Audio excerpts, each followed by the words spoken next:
Southern style banana pudding with all the richness is what we're making today.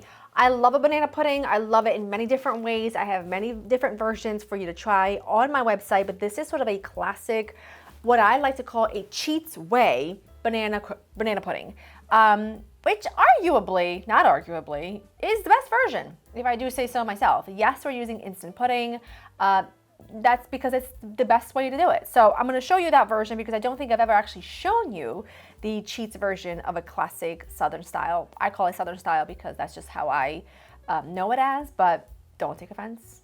It's delicious. You'll love it, and you'll see it comes together quick, okay? Best part is, of course, you can make this in advance. So if you've got a party that you're going to, make it early in the morning or the night before, not too far in advance, because your bananas will start to sort of break apart, oxidize, and nobody wants that.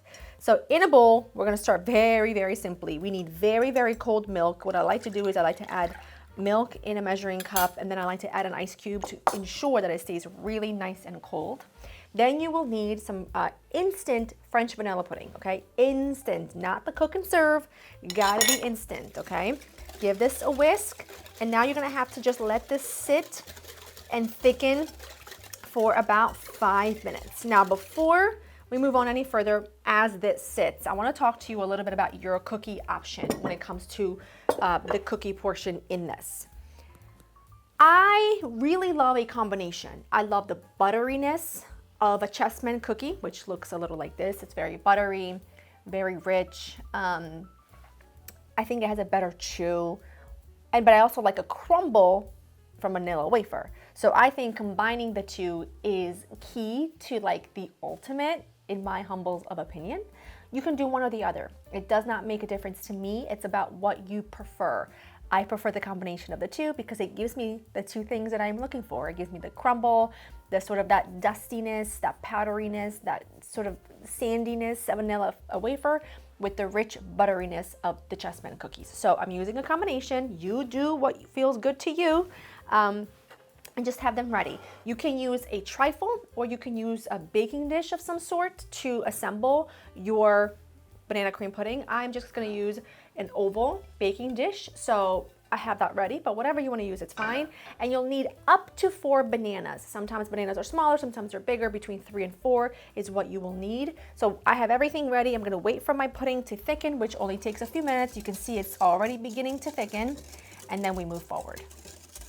See how nice and thick that is? Now we're gonna come in here and add some sweetened condensed milk. Listen, I don't even care. I don't wanna hear it. It is fine. How much of this are you gonna eat, okay? Actually, don't ask me that because I will have more than one serving.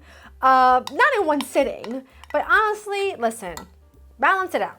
You know what I mean? Balance it out. We're totally fine. It's delicious. I don't know why it's so good. Yes, it's rich. But you know something? I can't pretend to care. I can't pretend to care. I love it. It's summertime. You're by the pool. You're having banana cream pudding with your friends. Life is good. Before we know, it's gonna be dark out and it's gonna be terrible. I'm folding in some Cool Whip. I'm going to do it with my whisk, but kind of trying to be as gentle as possible. You can absolutely whip up a couple of cups of heavy cream and add that in here. Honestly, Cool Whip works. And you know why it works? Because it's easy. And you know why else it works? Because it stabilizes easier, I think. I don't go overboard with it. This looks good. This looks great, fantastic, beautiful. I love it. Wonderful. And remember, it will, in fact, thicken in the fridge as it sits. Now, we're going to be layering. I'm gonna take this the slightest bit, not a lot, like just took a little bit, because I just need this to be like a little bit of glue at the very bottom of my dish. Okay, this will fit a 9 by 13 inch baking pan, by the way.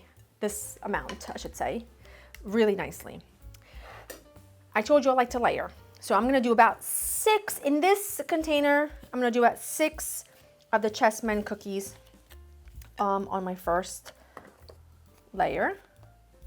Okay, well, let's do about like that. Then you take your Nilla wafers and you're just gonna fill it in.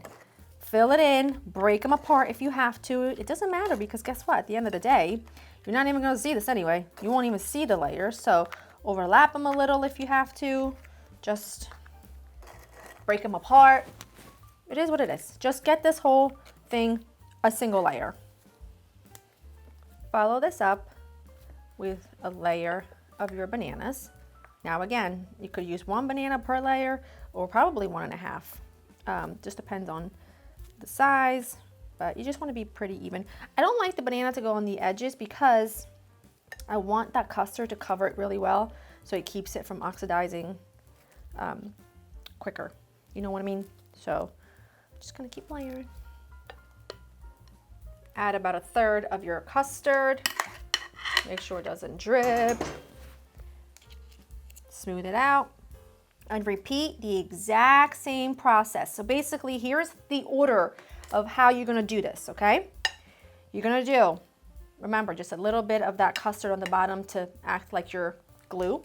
Then you'll do a layer of your Nilla wafer, your cookies and your bananas, layer of custard. Cookies, bananas, layer of custard. Cookies, bananas, layer of custard. Just end it with some cookies on the top. That's it. So you want 3 layers of bananas and cookies, 3 layers of custard, and on the top, a few cookies or cookie crumble, whatever your heart desires.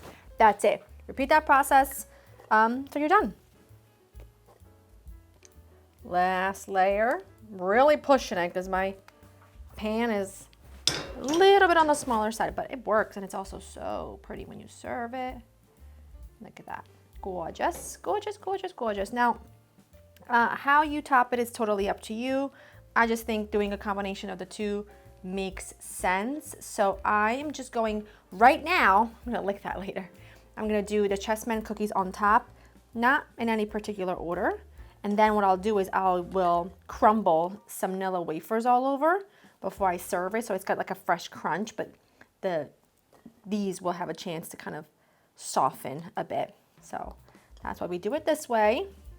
Now I'm just going to very carefully, as I possibly can, loosely cover this. And I'm gonna pop it into the fridge for a minimum of 4 hours. 6 hours is really best. And then we'll serve it together. Dun, dun, dun. I ended up letting this sit overnight. And as I mentioned to you earlier, which was yesterday for me, but a few seconds ago for you, I don't like to let it sit longer than that because your bananas will start to oxidize and we don't want that. Now you take some of your vanilla, or Nilla, they're actually called Nilla wafers. I always call them vanilla, but they're actually called Nilla wafers. And you just, you just crush them because you already have the butteriness of the Chessman cookies. Might as well, a little crumble. Oh, it's so good, you guys. You just wait. This is just proper bread pudding. Proper good bread pudding. I'm gonna go in here so that I don't mess up the top because, I do need to take a photo for you. Haven't done that yet. Oh! And it holds so nicely. It holds beautifully. I love it. I love it.